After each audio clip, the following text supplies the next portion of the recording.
चीलीज kitchen. आज हम बनाएंगे वेज सोया कबाब। इसके लिए हमें चाहिए 2 cup boiled soyabean chunks, 4 tablespoon maida, 2 tablespoon cornflour, 1 lemon juice, 4 green chilli, 6 to 7 garlic clove, chopped coriander leaves, 1 teaspoon garam masala, 1 tablespoon Kashmiri red chilli powder, salt to taste, orange red edible color, oil for cooking। सबसे पहले हम mixie के jar में soybean chunks डाल देंगे, उसमें garlic clove डालेंगे और ग्रीन चिली, और इसको ग्राइंड करके स्मूथ पेस्ट बना लेंगे। सोयाबीन चंक्स को हमने ग्राइंड कर लिया है। इसकी कंसिस्टेंसी ऐसी है जैसे कीमे की होती है। अब इसमें हम रेड चिली पाउडर डालेंगे, गरम मसाला, सॉल्ट,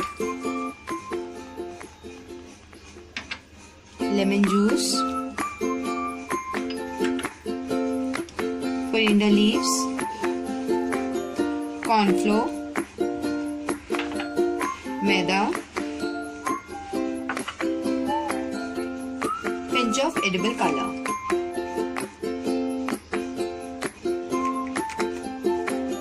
अब इनको अच्छे से मिक्स कर लेंगे।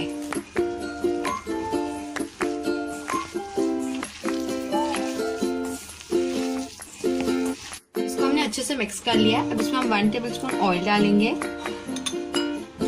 इसको अच्छे से मिक्स कर लेंगे। इससे जब हम कबाब बनाएंगे तो उसमें शाइन आएगी।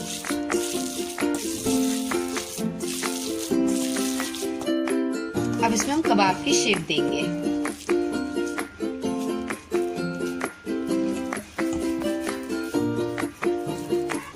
इसको मैंने कबाब की शेप दे दी है। अगर आपको कोई और शेप देनी है तो आप वो भी दे सकते हैं। इसी तरह हम सारे कबाब बना लेंगे। कबाब हमने बना लिया। अब हम इनको डीप फ्राई करेंगे। पैन में हमने ऑयल गरम कर लिया। अब हम कबाब को डीप फ्राई करेंगे।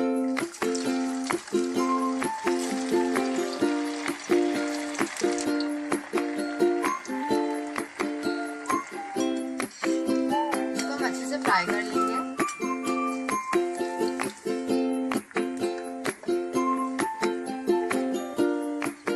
कबाब डीप फ्राई हो गए हैं, इनको हम निकाल लेंगे।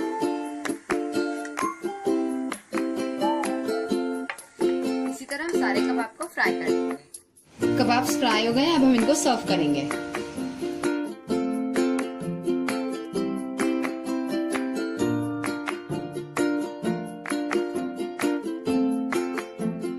हमारी आज की रेसिपी वेज सोया कबाब। मेरी और वीडियोस के लिए प्लीज सब्सक्राइब करें। Please like and share. Bye.